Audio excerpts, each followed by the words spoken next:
Confirm করতে ব্যস্ত। এটা কিন্তু খুবই খারাপ ছিল অবস্থা। টিজিএস মার্কো অলরেডি একাই বেঁচে আছে, তার সামনে কার ফাইট হতে যাচ্ছে আমরা একটু যদি লক্ষ্য করি। ও ভাই, একটা কিল কনফার্ম হয়ে গেছে।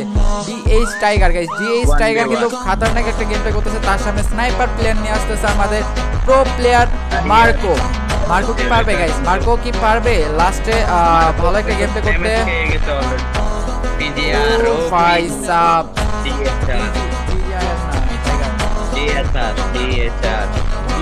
ভালো একটা গেম প্লে দিছে। তার সামনে এসে মুভমেন্ট দিতে নিছিল আমাদের মার্কো, যে কিনা অলরেডি মুভমেন্টে ব্যাকা হয়ে গেছে, ব্যাকা হয়ে লবিতে চলে গেছে গাইস।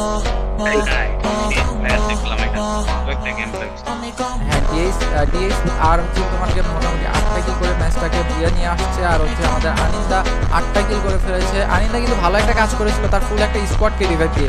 কারণ সে যদি তখন ফাইট করতে গিয়ে যদি ইভেন মারাও যেত, আই মিন মারা যদি নাও যেত, সে যদি একজনকে